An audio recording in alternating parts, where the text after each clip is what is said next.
أبريل 1985 السودان كان بيغلب من تدهور الأوضاع الاقتصادية وزيادة أسعار المواد الغذائية، ومع تصاعد المظاهرات والاحتجاجات في الشوارع ضد حكم نيميري وسفر نيميري وقتها إلى الولايات المتحدة الأمريكية. يعني كل الجهود دي نيميري كان برا السودان، وهنا جاءت الفرصة لقائد الجيش ووزير الدفاع سوار الذهب.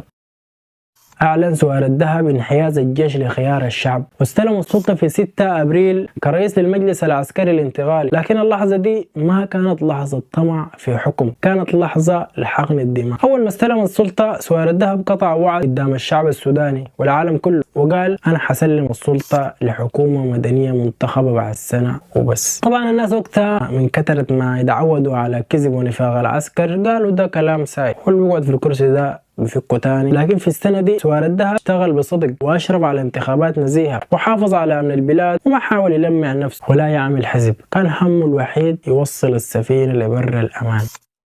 وفي أبريل 1986 بعد سنة بالضبط يعني حصلت المعجزة اللي خلت الصحافة العالمية ترفع له القبعة. المشير سوار الذهب وهو في قمة قوته سلم السلطة للسيد الصادق المهدي رئيس الوزراء المنتخب، وقلع بدلته العسكرية واعتزل العمل السياسي تماما، وتفرغ بعد ذاك للعمل الخيري والدعوي من خلال منظمة الدعوة الإسلامية، وبقى نموذج للزهد والنزاهة لحد ما توفى في 2018 ربنا يرحمه ان شاء الله. سوار الذهب ما بس حكم السودان، ده قدم درس للعالم كله انه القائد الحقيقي واللي بيعرف 200 يجي، والاهم من كده بيعرف 200 يمشي. تاريخنا السوداني مليان بالشخصيات المشرفة زي سوار الذهب اللي قدم مصلحة الوطن على الكرسي. رحم الله المشير سوار الذهب.